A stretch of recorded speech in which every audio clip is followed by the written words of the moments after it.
এরকম একটা দিনে দাঁড়ায় থাকতে হবে হাদি ভাইকে ছাড়া। তাও আবার হাদি ভাইয়ের জন্যই দাঁড়ায় আছি, কিন্তু হাদি ভাই নাই। এটা অনেক কঠিন একটা সময় আমাদের সকলের জন্য, পুরো জাতির জন্য। আমার জন্য যে কোনো মত প্রকাশ করা এই মুহূর্তে খুবই কষ্টকর, খুবই কষ্টের। অনেক কথা গুছিয়ে বলার মতো আছে, কিন্তু এখন হয়তো বলে উঠতে পারবো না। শুধু এতটুকুই বলবো, হাদি ভাই ধ্বংসলীলায় পছন্দ করতেন না। উনি কোনো ধরনের ধ্বংস, কোনো বিষয়কে নষ্ট করে ফেলা, এগুলোতে একদম সায় ছিল না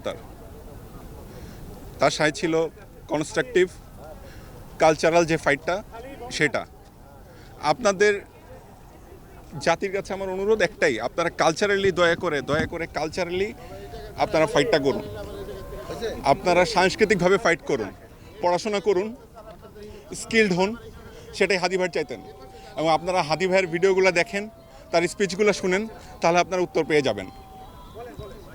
আমরা দেশটাকে গোছানোর চেষ্টা করি এবং আমরা সম্পূর্ণ পুরো জায়গাটি আমরা নিরাপত্তা বলে আমরা রাখা হয়েছে আর কি। এবং ঢাকারও বিভিন্ন স্পটে যে ধরনের রিউমার ছড়ানো হচ্ছে, এটা সম্পূর্ণভাবে আমরা এটাকে মাথায় রেখে সজাগ রেখে এই সব কিছু করা হয়েছে। হাদিকে স্মরণ করে রাখতে কোনো রকম পরিকল্পনা আছে? হাদিকে স্মরণ মানুষ করবে, কারণ যে পরিমাণ ইনিশিয়েটিভ আমরা মানে স্বতঃস্ফূর্তভাবে দেখেছি, তো সুতরাং রাষ্ট্রীয়ভাবে তো যতটুকু সম্মান দেওয়ার দরকার আমরা সেটা করছি, এবং যতটুকু সম্মান দেওয়া দরকার সেটা তো করা হচ্ছেই।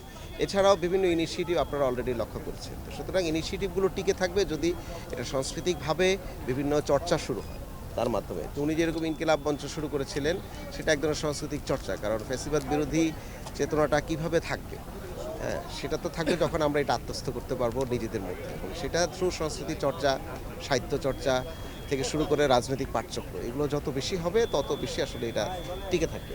তার আগে তো এটা টিকে থাকার কোনো সুযোগ নেই। এটা তো অলরেডি আমাদের সম্পাদক মাহমুদ ভাই তো অলরেডি এটা দায়িত্ব নিয়েছেন, এবং সিমিলার অনেক ধরনের পাঠচক্র কিন্তু আমরা এখন গত 3 দিন আমরা দেখেছি বিভিন্ন জায়গা থেকে বলছে আমরাও এটা শুরু করবো। সুতরাং এটা একটা স্পিল ওভার এফেক্ট হচ্ছে পুরো সোসাইটিতে, ইয়াংদের মাঝখানে, এবং এটাকে আমরা সাধুবাদ জানাই। Thank you.